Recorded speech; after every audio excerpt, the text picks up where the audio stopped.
El Tucumanazo fue un levantamiento popular que duró 4 días, del 10 al 13 de noviembre de 1970.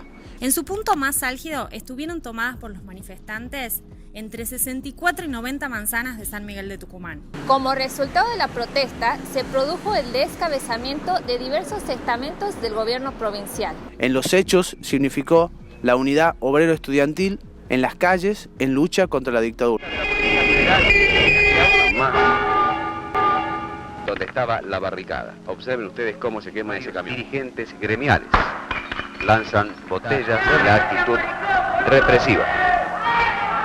Las décadas de 1960 y 1970 se caracterizaron en todo el mundo por las enormes luchas y movilizaciones que cuestionaron el orden mundial y la hegemonía norteamericana en Occidente. Se cuestionaban las viejas costumbres, la antigua cultura, la guerra, el consumismo y el racismo. Dentro de los sucesos que signaron el clima de época podemos mencionar el Mayo francés, las manifestaciones de los estudiantes mexicanos y la masacre de Tlatelolco, la guerra de Vietnam, la revolución cubana, el destacado lugar que adquirió la figura del Che Guevara. En Argentina vivíamos la dictadura cívico-militar autodenominada Revolución Argentina, bajo el mando del general Juan Carlos Onganía. Una de las principales medidas que la dictadura impulsó fueron los ataques a las universidades públicas con recortes e intervenciones a sus autonomías. Se buscaba restringir el ingreso a las universidades a un pequeño sector de la sociedad y recortar los temas de enseñanza que se consideraban inútiles o peligrosos.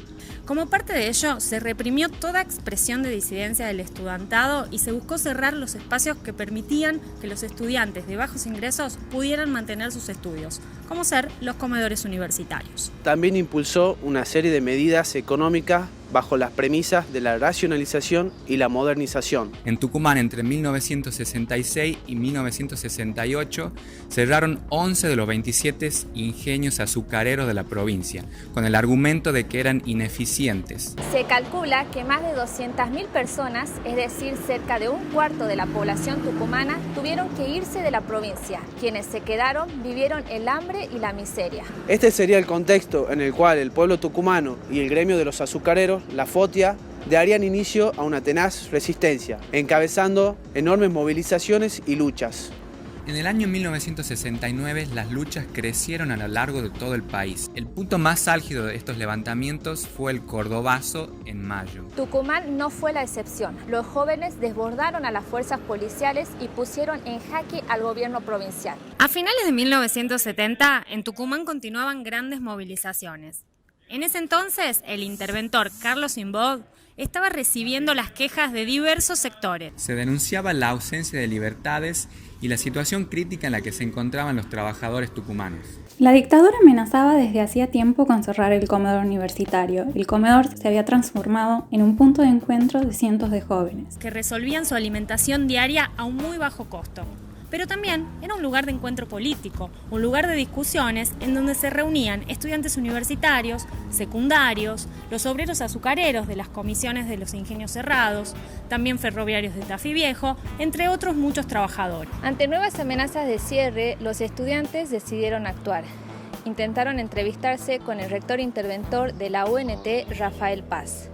Ante la negativa y en apoyo al paro de trabajadores no docentes de la universidad, el 10 de noviembre de 1970, centenares de jóvenes decidieron protestar en las afueras del comedor. Desplegaron sillas y mesas en la calle y encendieron ollas populares al tiempo que debatían en asambleas. La protesta fue reprimida y esta fue la gota que derramó el vaso. De esta manera se da inicio al Tucumanazo. La policía utilizó el Neptuno, un carro hidrante, para dispersar a los jóvenes y detuvo a varios de ellos. Algunos pudieron refugiarse en el comedor, mientras que otros lograron escapar. Los que quedaron en el comedor levantaron barricadas en las esquinas, con apoyo de los vecinos de la zona. Las fuerzas represivas intentaron avanzar destruyendo las barricadas, pero estas se fueron extendiendo por todo el centro de la ciudad. Esa misma tarde ya eran más de 2.000 jóvenes manifestándose. Barricadas, piedras, bomba molotov, incendios. La mañana del miércoles 11 de noviembre se sucedieron violentos enfrentamientos con las fuerzas represivas en el centro de la ciudad.